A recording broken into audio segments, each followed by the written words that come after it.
മിശിഹായിൽ പ്രിയ സഹോദരീ സഹോദരങ്ങളെ, നാം രാജകീയ പുരോഹിത ഗണമാണെന്നുള്ള സത്യം മനസ്സിലാക്കാതെ ഇന്നും ഈ ലോകത്ത് ജീവിക്കുമ്പോൾ എന്തിനാണ് കർത്താവായ ദൈവം നമ്മളെ ഈ ഭൂമിയിലേക്ക് അയച്ചതെന്നുള്ള ആ സത്യം മനസ്സിലാക്കുവാൻ നാം ആഗ്രഹിക്കണം.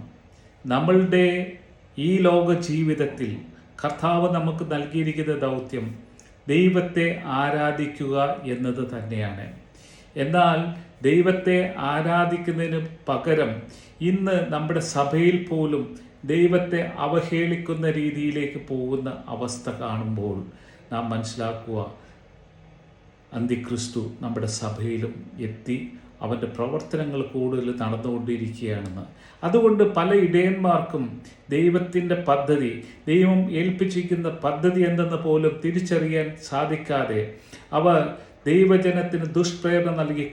നാം മനസ്സിലാക്കുക, നമ്മുടെ ജീവിതം നാം തന്നെയാണ് ദൈവത്തിന് വേണ്ടി സമർപ്പിക്കുന്നുണ്ട്.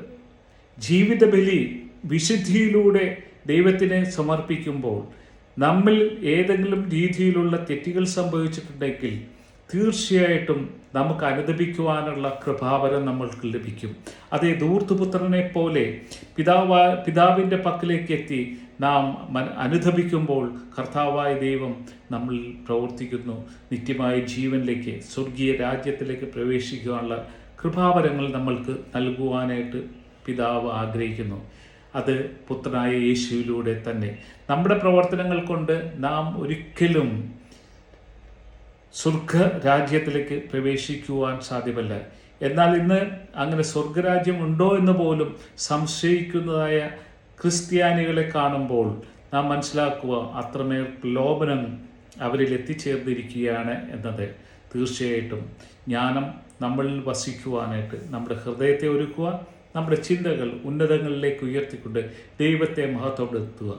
നമുക്ക് ലഭിച്ച എല്ലാ ദാനങ്ങൾക്കും നന്ദി പറയുവാനുള്ള കൃപാവരങ്ങൾ നമുക്ക് ലഭിക്കട്ടെ എന്ന് പ്രാർത്ഥിച്ചുകൊണ്ട് ബ്രദർ തോമസ് ജോർജ് പാണശ്ശേരി.